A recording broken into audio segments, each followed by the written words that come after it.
আমাদের ডায়াবেটিস হয়েছে কেন এটা না জানি আমি যদি ওষুধ দিয়ে চিনি কন্ট্রোল করি, আর এই প্রেশার হয়েছে কেন এটা যদি না জানি যদি ওষুধ দিয়ে প্রেশার কন্ট্রোল করি, আর যদি বলি নিয়ন্ত্রণে রাখা যায়, তাহলে তো আমি ম্যালেরিয়ার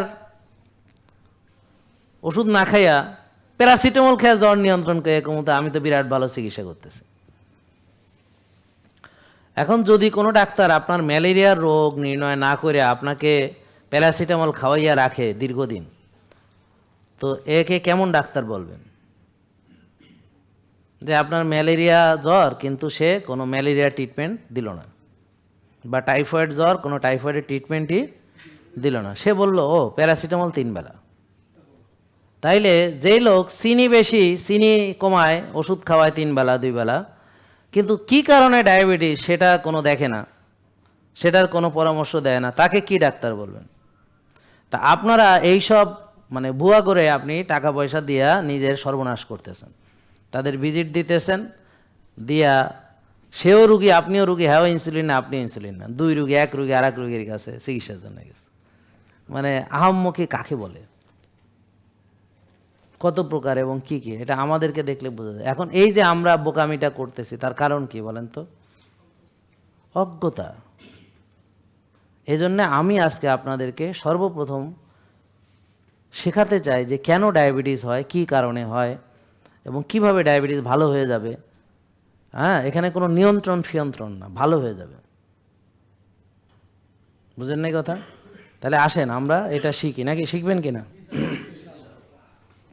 তাহলে বলেন, কোষ ভালো, আমিও ভালো।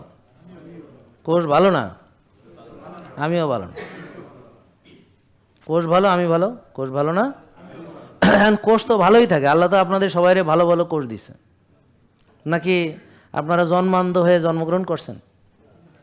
তারপরে জন্মের সময় প্যানক্রিয়াস অনুপস্থিত ছিল, এরকম কেউ আছেন নাকি? সবাই প্যানক্রিয়াস সহ জন্মগ্রহণ করছেন। তারপরে ঠ্যাং ছিল 2টা নাকি 3টা? হাত কয়টা? আঙ্গুল কয়টা? 10টা 10টা করে আছে। তাহলে আল্লাহ সব দিছে আপনাদেরকে। তাহলে আপনার আল্লাহর সাথে কোনো ঝামেলা নেই। ও আচ্ছা, তাইলে আপনি সুস্থভাবে আসছিলেন, তারপর একসময় সুস্থ ছিলেন।